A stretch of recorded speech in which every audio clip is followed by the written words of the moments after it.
Conrads out there today? Now, I knew Guenther before today from the TV, right? Guenther's an amazing guy. If you've done any research on Guenther, is that right? I don't know. If you say it, it must be. I don't know. We see after we speak what they think, you know. So we'll do a vote at the end. One of the most interesting things to me about Guenther is he's a startup guy. How many people in here have been a startup leader or startup anything? That's like innovation. Have any of you innovated anything? Have any of you been an underdog?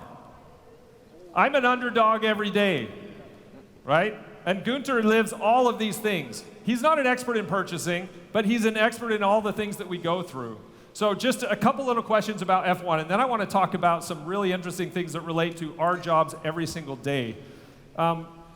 If you could change any rule in F1 at all today, like wave the wand, the new rule that makes it more fair, makes it more interesting, whatever, what rule do you think would be most interesting to change? First of all, hello to everybody and thanks for having me. The rule we would change is, thank you guys, thank you.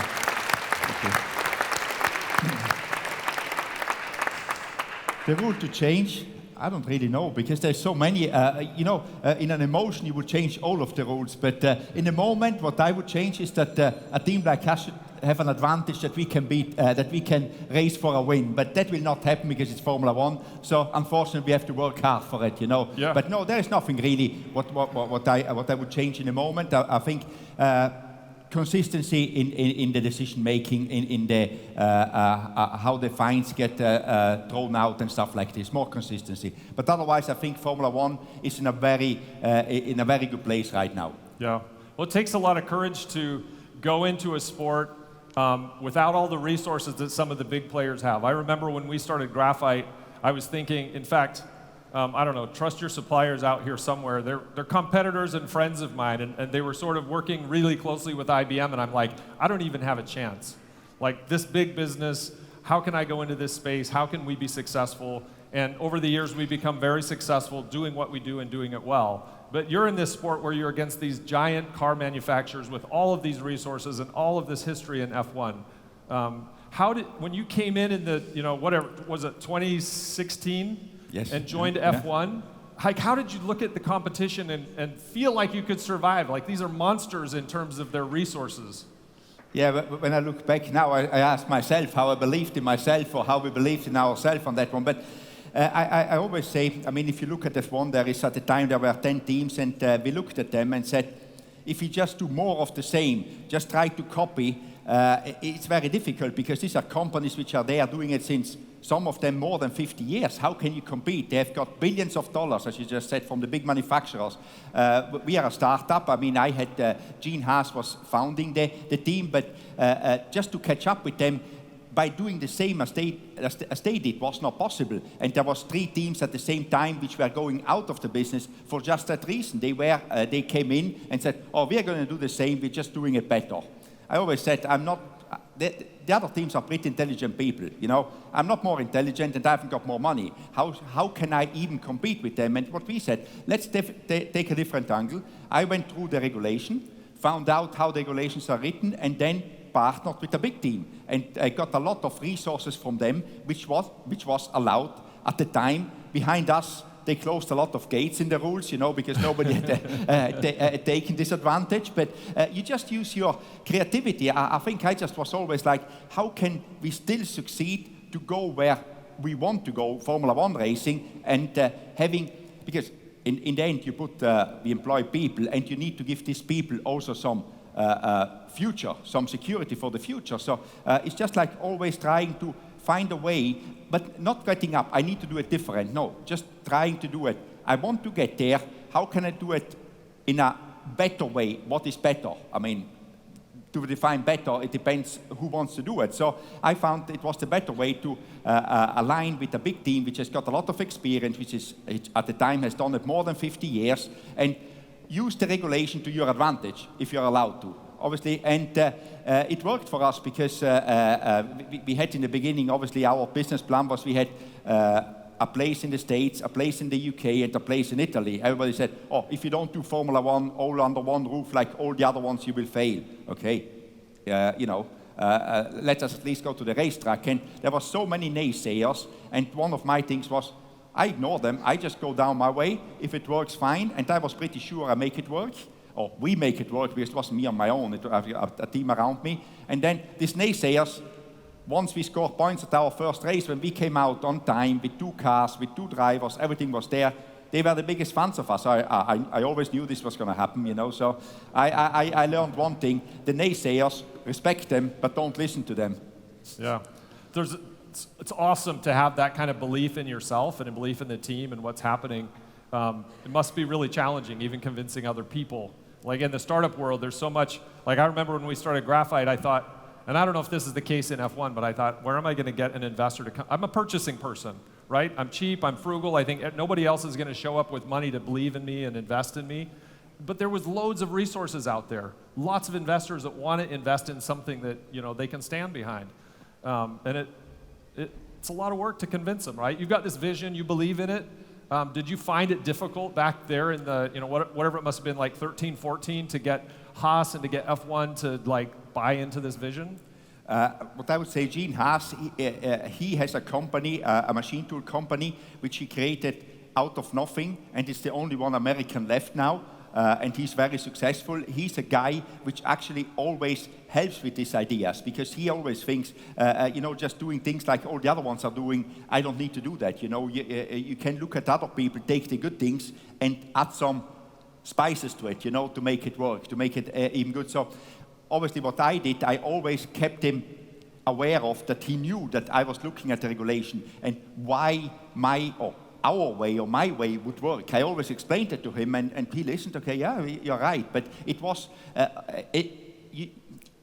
I wouldn't say educate him, but always, because he never was in Formula One, he didn't know anything about it, but always explaining why I'm doing things, how I'm doing them. That was very important to him, because he wanted to understand them. And then I had his full support in doing things, because I said, if you do it the other way, I need another 100 million, and he wouldn't give me another 100 million. He rather give me a little bit of freedom to do things different. Use the 100 million I already gave you, right? Try to make it work with the 100 I gave you. Yeah, there's a lot of talk these days in F1 about a new team coming into the paddock and onto the track.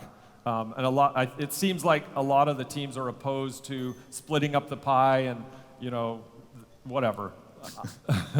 Whatever. Yeah. So, but when back in 2015 or 14, when you got this approval, was there the same kind of resistance? Like, we don't need you here, you're not going to help it? Like, or was there more of an invitation to expand? It was different times. Formula One at the time was not in the most stable position, but it was still very difficult to get a license, to get approved for a license. I did a lot of work, but again, at the time, I did it all. I wrote a business plan in my free time. I went around to find an investor, and then I had a lot of connections to people. I knew, not everybody, a lot of people in Formula One and in motorsport, because that is what I did my whole career. So I think on that side I was a little bit more backed, and also the industry was different. And at the time, you could buy a team for £1 at the time a team went. So it was a need for it, but it wasn't an easy ride as well, because so many people failed, and Formula One wanted to avoid more people failing, because that's the worst thing which can happen. So we had a difficult time, but now it's a lot more difficult, and Formula One at the time was a loss-making business for everybody. And now, with the introduction of the budget cap and the new regulations, you can be profitable. Not everybody's profitable yet, but it's, I think in the near future, 2-3 years, everybody will be profitable. And the teams are worth a lot of money. At the time, you could get a team for free if you picked up the debts of the team, So it was different than now, and now it's more difficult, because it's a business which actually is a good business. Yeah. So why would you now start to divide the pie, Yeah, makes which sense. is never big enough, the pie, as we all know, Yeah. So. Absolutely. I don't know how it is in Haas and in F1, but at Adobe and Intel, when I went and said, I need more money in purchasing to invest in whatever, there was always a lot of resistance. I think purchasing is almost at the bottom of the totem pole in the corporate budget planning cycle. How many of you feel like you have all the resources that you need to implement everything you need today? Like there's no hands up, right? Exactly. There's no surprise. Even like 10% or 20%, there's this limitation. And you talked about the budget cap, and I think about how like the budget cap to me almost feels like it's a good step in the right direction.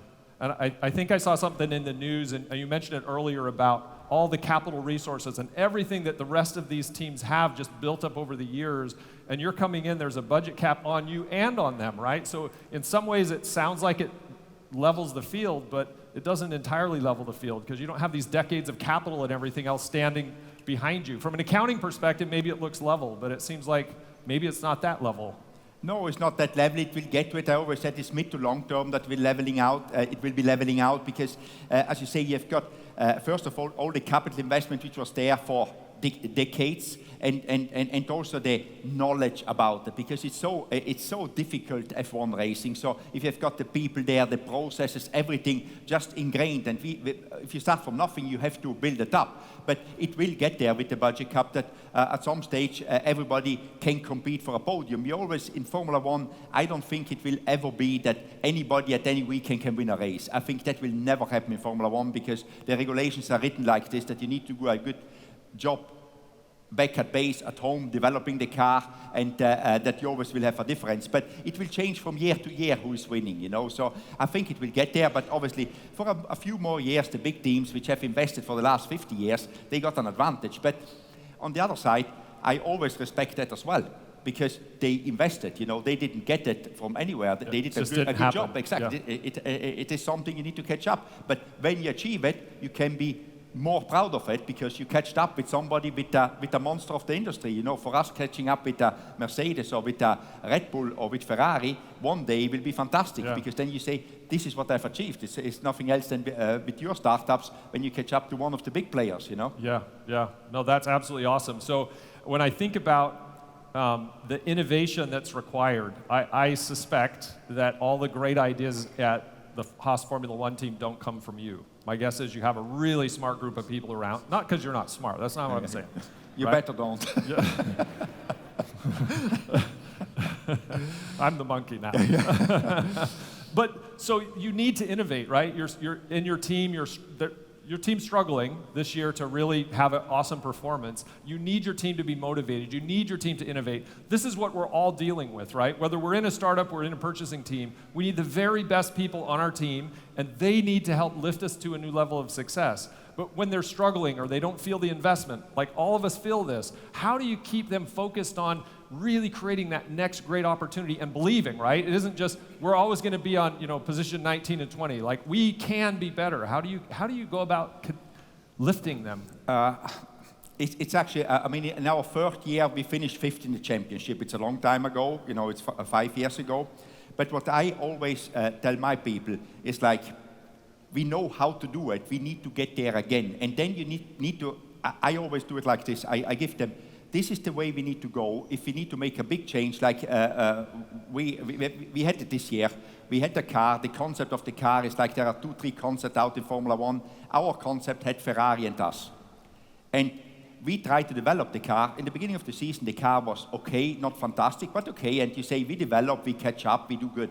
We couldn't find any performance anymore. We developed like all the other ones, in the wind tunnel, everything with the same amount of money, but we didn't find. At some stage, I just said, guys, we need to change way how we do things. And I made some changes also in the team, but we moved forward. And that is what I tell the team what to do. But then it's the people, you convince them, and obviously you need to explain them why you want to do it. And at that stage, it was very easy for me because the car which was winning is saying, hey, we need to go that concept. It works, we just need to get there. Obviously, it will take some time, but we need to go there. And then you let them get on with it. I give them a lot of freedom to do things, but they know that they're accountable now. Now the guy in charge of developing this car, he knows next year the car needs to be good. He knows that. But you just get the energy back in by leading them strong. If a department like this is the aero department, which was getting weak and they didn't believe in themselves, say, guys, let's do this one and go flat out. We work like day and night now and we get it done. We have got a big upgrade coming next weekend in Austin. That is what we did, and that you bring the whole company on board.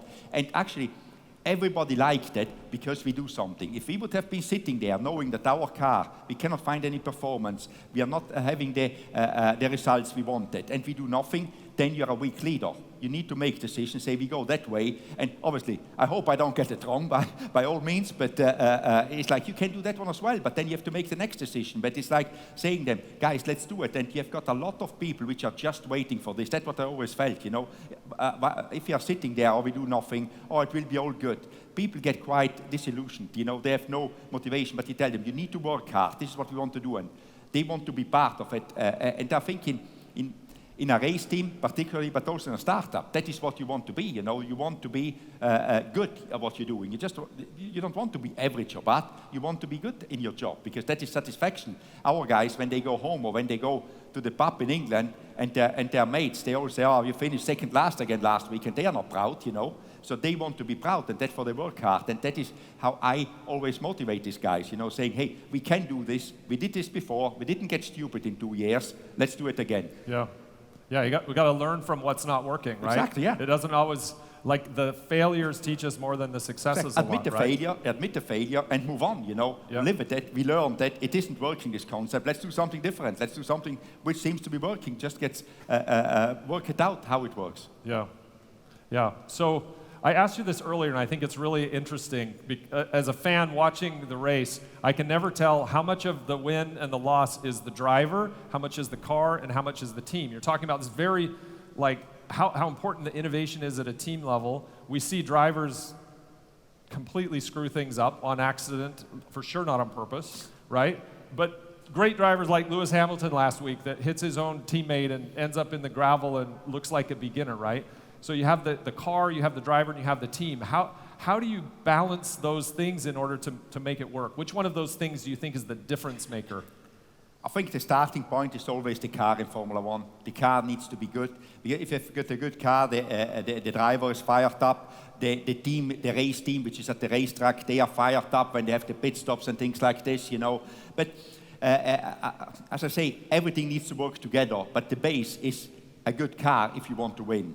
Obviously, even if your car is not good, you always need to give the team targets, what is achievable. If you try to tell the team, you know, with our car, we need to finish on the podium, I mean, they turn around and laugh about me because they know it's not possible, because they're realistic about things, you know. So you always need to give them realistic goals as well. And then you try to hit this realistic goal, and that then is success. You know, but sometimes you're in a position like we are now, you know, it's difficult to get in the points, but we still try to get in. And the last race, we almost made it. I mean, we had a few mistakes and we didn't. But that is what you try to do. Always get the best out of whatever you have got. But back to your initial question, the biggest thing is the car in Formula One. But the car is built by humans which work for the team. It's not a car you buy like in other series where it's a single make series. So it's a product of the team anyway. Exactly, it's part of the team anyway, what you produce. Yeah, well, that's interesting. So Netflix is, like, I think the future of all sport is this blend of the game and the media that's coming in here now. And of all of the team principals, you seem to be the most open. You know, we've known each other a few minutes, but of the years of watching Netflix, I actually feel like I know you really well, because I don't feel like there's a polish, like a fake Guenther. Like, I feel like I know Guenther from every weekend when I see things happen. Do you feel like all of that media attention on the teams and the drivers, you know, beyond just the weekly TV, also into Netflix, is that altering the sport at all? Yeah, first of all, a lot of people tried to polish me up. They didn't succeed in it. You know, I stayed who I am. You know, sorry about it. You know, but yeah, no, I think these things are very good for the sport. And I go back when this came out in Formula One, when this plan was hatched. You know, when the team principals were asked, F1 wanted to do this, and some people were like trying to make their own show. Some teams did, and they were awful, these shows, you know, when you watch them on TV. And when they came up with it, there was like, yeah, let's do it. I mean, everybody, there was not a big, you know, yeah, let's do it effect, you know, yeah, let's do it. And some teams actually first year didn't take part, Ferrari and Mercedes, you know. And then when it came out, we we didn't know what this will do to Formula One. This just happened, you know. It's not like that somebody can stand back and say, yeah, I had this big vision, this will happen. No. And even the guy which made it happen, a guy called Sean Bratches, he worked for FOM, which did the first contract with Netflix. He was surprised of the effect it had. But, you know, it was good. But it helped Formula One a lot. And you're from the States, you know how it grew there since Netflix. Yeah. And again, the show came out at the right time. You know, it was COVID. Unfortunately, it was COVID. There was not a lot going on. A lot of people were at home, and they watched TV more than anything else. And then Formula One was the first sport to go live again or go racing from all the sports. We went out competing in June already of 2020. So I think a lot of things came together, and all of a sudden, this was a success. But I think the sports now, people want them to have also an entertainment fact beside the race, beside the sport. Because what I see at the racetrack, I mean, in Austin, last year we had 500,000 people, more than 500,000 people over the weekend, which is a lot of people over a weekend, you know. Oh, yeah. But there is not only the race. The race is the center point, and then you've got the music, you've got the entertainment for the kids and stuff like this. But I think sport in general goes that way, because nobody just wants to go with the family to a race and just watch a race and then go home. They all want a little bit more. And this TV is part of it for the people which cannot go to the race. They get a little bit of things mixed in. And it helps the team quite a lot to get exposure as well. The smaller teams like us, we got a lot more exposure through it. You know, before the focus was always on the three winning teams, let's call it, you know. So but good to see, like, McLaren, like 3 teams on the podium last week. That's fantastic, it's very good. Awesome. Yeah, that is down to the Budget Cup. Yeah, I mean, none of us want to watch a boring sport, so it's really good when the competition's there. So, do we still have shirts? Did we hand them out? Can you hand me one of these shirts? I want to. I'd hold Matthias up, but he's not as. Yeah. We only have like 3 of these, and I think we're going to do what Andrew did and see which side of the room can be the loudest, and then we're going to share these 3 shirts that we have with whichever side of the team can be the loudest. Why don't you guys come out into the middle here? Sorry, this will be like a symphony, right? Yeah. Okay.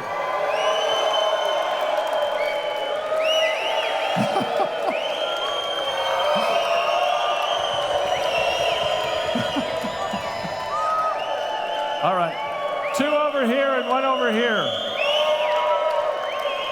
2 this way and 1 that way.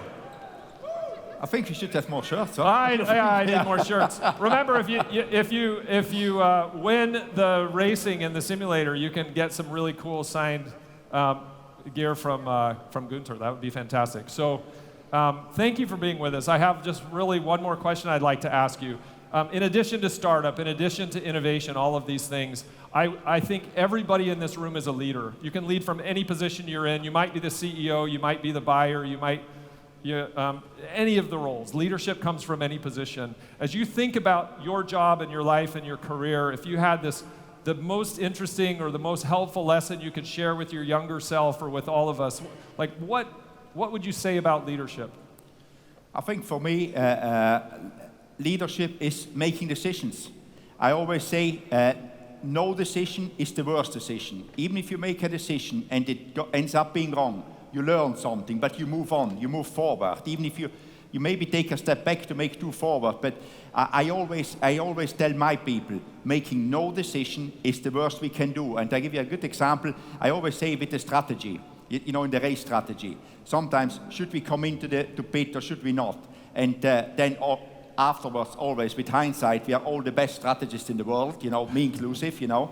But I always say to my guys, please do not make a decision. And we need to wait. I don't wait, because then the decision is forced on you and you cannot influence it anymore. You know, and the chance that going it right by waiting and not doing anything are very, very slim, I learned in my life. So I always tell guys, no decision is not a good decision. You know, make one, obviously the best you can, not just making one because you feel like. Think about it, make one, and then if you find out it was the wrong one, be ready to make the next one to get it right. You know, that is, I live with that one. I try not, I mean, I'm not perfect, and I sometimes procrastinate on things a little bit, but I always try to do something. Let's do it. I want to make a decision, and if it is wrong, I can recover, but not just let it sit there, or I don't really know what to do, so I do nothing. That for me, it's very wrong. Yeah.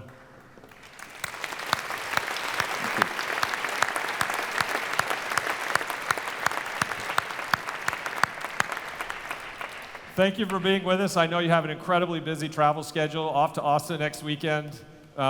Sending all of our best wishes. I know that there's a lot of team fans in here from a lot of teams, but I think this next race, we're all going to be rooting for Haas. Thank you very much. Thank you, guys. Thank you, guys.